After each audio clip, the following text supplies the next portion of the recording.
ಈಗ second P U C result announce ಆಗಿದೆ.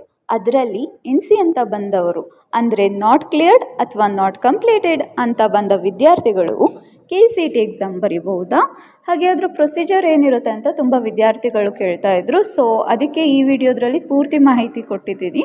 So ಯಾವುದೇ ಕಾರಣಕ್ಕೂ ಸ್ಕಿಪ್ ಮಾಡ್ದಂಗೆ ಪೂರ್ತಿಯಾಗಿ ನೋಡಿ. ಈಗ ನಿಮ್ಮ ರಿಸಲ್ಟಲ್ಲಿ ಎನ್ ಸಿ ಅಂದರೆ ನಾಟ್ ಕಂಪ್ಲೀಟೆಡ್ ಅಂತ ಬಂದರೂ ಕೂಡ ನೀವು ಕೆ ಸಿ ಟಿ ಎಕ್ಸಾಮ್ ಬರೀಬೋದು.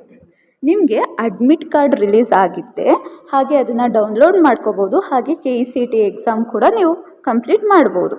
ಆದರೆ ಅದಕ್ಕಿಂತ ಫಸ್ಟ್ ನೀವು ಸೆಕೆಂಡ್ ಪಿ ಯು ಬೋರ್ಡ್ ಎಕ್ಸಾಮ್ನ ನೀವು ಮತ್ತೆ ಅಪ್ಲಿಕೇಶನ್ ಸ್ಟಾರ್ಟ್ ಆಗಿದೆ. ಸೊ ಅದನ್ನ ಅಪ್ಲೈ ಮಾಡಬೇಕಾಗುತ್ತೆ.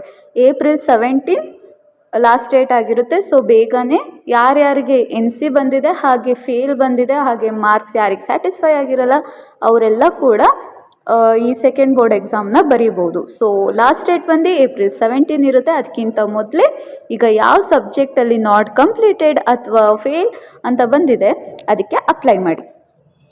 ಈಗ ಸಬ್ಜೆಕ್ಟ್ ಎಕ್ಸಾಮ್ಗೆ ಅಪ್ಲೈ ಮಾಡಿ, ಲೈಕ್ ಯಾರಿಗೆ ಎನ್ ಸಿ ಬಂದಿದೆ ಅವ್ರಿಗೆ ಯಾವ ಸಬ್ಜೆಕ್ಟ್ ಬಂದಿದೆ ಅದನ್ನು ಅಪ್ಲೈ ಮಾಡಿ. ಎಲ್ಲ ಸಬ್ಜೆಕ್ಟ್ ಮಾಡುವ ಅವಶ್ಯಕತೆ ಇಲ್ಲ. ಸೊ ಯಾವ ಸಬ್ಜೆಕ್ಟ್ ಎನ್ ಸಿ ಅಂತ ಬಂದಿದೆ ಅಥವಾ ಯಾವ ಸಬ್ಜೆಕ್ಟ್ ಫೇಲ್ ಆಗಿರುತ್ತೆ ಅಥವಾ ನಿಮಗೆ ಯಾವ ಸಬ್ಜೆಕ್ಟ್ ಮಾರ್ಕ್ಸ್ ತುಂಬಾ ಕಡಿಮೆ ಆಗಿದೆ ಅದನ್ನು ಇಂಪ್ರೂವ್ ಮಾಡ್ಕೋಬೇಕು ಅನಿಸುತ್ತೋ ಅವರು ಅಪ್ಲಿಕೇಶನ್ನ ಫಿಲ್ ಮಾಡಿ.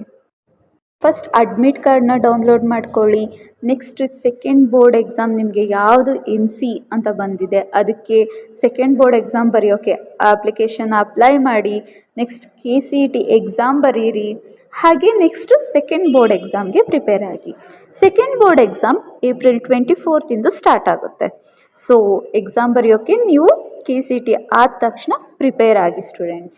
ನೀವು ಸೆಕೆಂಡ್ ಬೋರ್ಡ್ ಎಕ್ಸಾಮ್ ಬರೆದ್ರೂ ಕೂಡ ಕೌನ್ಸಿಲಿಂಗ್ನಲ್ಲಿ ಮೊದಲನೇ ರೌಂಡಿಂದನೇ ಕೂಡ ನೀವು ಪಾರ್ಟಿಸಿಪೇಟ್ ಮಾಡ್ಬೋದು.